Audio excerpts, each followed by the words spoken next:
का गांव था। बहुत ही सुंदर गांव, हरे भरे खेत, कोयल की राग और हर सुबह रामपुरम के मंदिर से आते हुए भक्ति के गाने। वहाँ सुहाना सा वातावरण था। उस गांव के राम और सीता का एक लौता बेटा आकाश बहुत अच्छा बच्चा था। वो बड़ों का बहुत गौरव करता था। आकाश हर रोज सुबह उठकर उसके पिता की तरह जंगल जाकर लकड़ियाँ लेके आता था। बेटा आकाश चले? हाँ जी पिताजी। जंगल से लौटने के बाद राम नहाकर पाठशाला के लिए तैयार होता था। राम उसके पाठशाला जाता था और उसके माँ बाप उसी समय काम पर निकल जाते थे। आकाश उसे गांव में मौजूद सरकारी पाठशाला में 5वीं कक्षा में पढ़ रहा था। वो हर रोज पाठशाला जाने से पहले उसी गांव में मौजूद मंदिर का दर्शन करके जाता था। बस उतना ही नहीं, वो अपनी कक्षा में भी सबसे तेज था।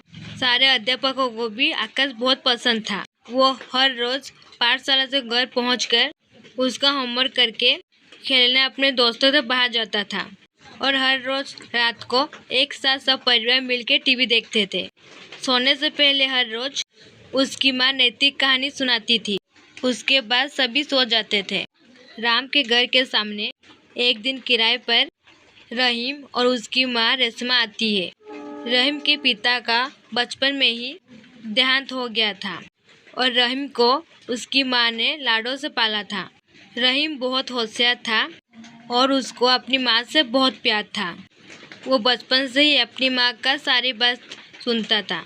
माँ को वो बहुत अच्छी तरह से समझता था। एक दिन आकाश की माँ रहीम के माँ के पास जाकर उनसे बात करने लगती है। ऐसे मेरा बेटा भी इसी गांव में सरकारी पाठशाला में 5वीं कक्षा में पढ़ रहा है। अरे भाभी, मेरा ही बेटा आकाश उसी पाठशाला की 5वीं कक्षा में पढ़ता है। इतने में रहीम उसके घर पहुंचता है। लक्ष्मी भाभी, अरे भाभी सुनिए, यही मेरा बेटा रहीम है। उसी समय आकाश भी अपने दोस्तों के साथ घर आते रहता है। राम उसकी माँ को देखकर उनके पास चले जाता है। ये लो, यही मेरा बेटा आकाश है। नमस्ते आंटी, आपका बेटा बहुत प्यारा है। बेटा आकाश, कल से तुम्हारे साथ मेरे बेटे को भी पाठशाला लेके जाना। जी जरूर आंटी। अगले दिन पाठशाला को जाने से पहले आकाश रहीम के घर जाकर, रहीम पाठशाला जाना है, चलो। आया आकाश। ऐसे ही वो दोनों स्कूल के लिए निकल जाते हैं और राम को क्योंकि हर रोज पाठशाला से पहले मंदिर जाने की आदत थी, वो रहीम को मंदिर के अंदर बुलाता है। रहीम, चलो भगवान के दर्शन करके मंदिर होके जाते हैं। आकाश, हम मुसलमान हैं, हम मंदिर नहीं आ सकते हैं, तुम जाकर आओ। ठीक है रहीम। ये कहकर आकाश मंदिर के अंदर जाके भगवान का दर्शन करके बाहर आता है। उसके बाद वो दोनों पाठशाला चले जाते हैं। रहीम पाठशाला में भी आकाश के बगल में बैठता था। आकाश और रहीम दोनों स्कूल में अच्छा पढ़ाई करते हैं। दोनों के मार्क्स अच्छे आते थे। ऐसे ही धीरे धीरे आकाश और रहीम बहुत अच्छे दोस्त बन जाते हैं। हर रोज मिलके दोनों स्कूल जाना, साथ में एक साथ खेलना, ऐसे दोनों बहुत अच्छे दोस्त बन जाते हैं। आकाश के माता पिता भी रहीम का अच्छा ख्याल रखते हैं। आकाश की माँ रहीम को अपने हाथों से खिलाती थी। ऐसे ही कुछ दिन बीत जाते हैं। ऐसे ही एक दिन जब राम पाठशाला के लिए निकलता है, मंदिर जा रहा था, उसको अचानक एक प्रश्न सूझता है, रहीम मंदिर क्यों नहीं आता है? तब रहीम आकाश को ऐसे पूछता है, रहीम तुम मंदिर क्यों नहीं आते हो? क्योंकि हम मुसलमान हैं आकाश, तुम्हारे मंदिर को हम नहीं आ सकते हैं।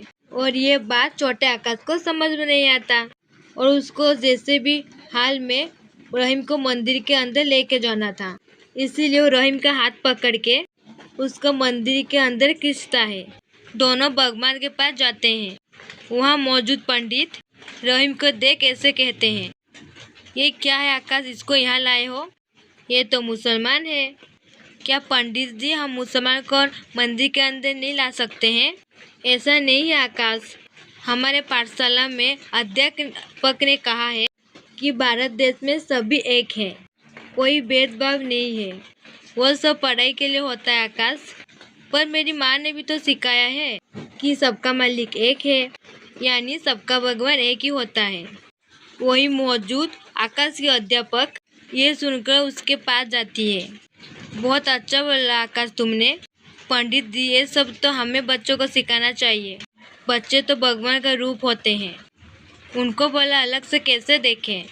कुछ देर सोचने समझने के बाद पंडित जी आकाश को ये बोलते हैं, तुम्हारे माता पिता तुम्हें बहुत अच्छा सिखाया है आकाश। इतने छोटे उम्र में बड़ी सोच है तुम्हारी। चलो जाओ आकाश, अपने दोस्त को लेकर भगवान का दर्शन करो। और बस आकाश रोहिम दोनों भगवान के दर्शन करके खुशी खुशी अपने पाठशाला चले जाते हैं। हर रोज नैतिक कहानी सुनाने के वजह से आकाश के कितने अच्छे विचार हैं। इतनी छोटी सी उम्र में उसने जान लिया कि भेदभाव नहीं होते हैं और ये कि भारत देश में सब एक हैं। कहानी का नैतिक, बच्चे और भगवान के लिए सभी एक हैं।